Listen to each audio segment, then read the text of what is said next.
Koçum benim be. İyi eğitmişim seni ben. Ya man, there's a big challenge here. Pamuk is destroying other one.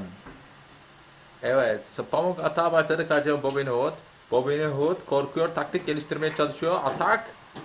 Bobby Hood biraz sert çıktı. Evet, Bobby Hood şimdi atağa kalktı. Evet, Bobby Hood geri çekiliyor. Evet, evet, kavga başladı. Çok seri. Vur, vur, vur oğlum. Vur kızım. Vur kızım. Vur. Vur. Vur lan.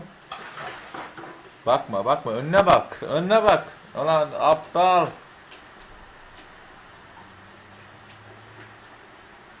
Vur kızım. Vur. Vur. Vur. Sağ kroşe, sağ kroşe. Öğrettiğim gibi sağ kroşe. Dur aslanım benim. Anasını ağlat. Koçum benim. Ah be, come on ben. Dikkat etsene biraz. Yanlış yaptım bebeğim ya. Niye yapıyorsun ki? Ben öyle yapmayacaktım.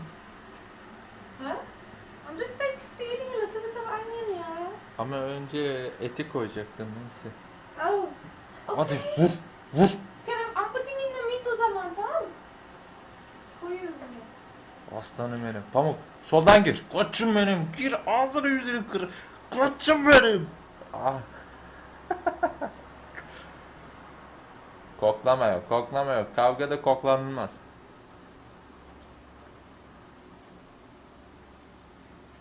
Atak, atak, atak. Hadi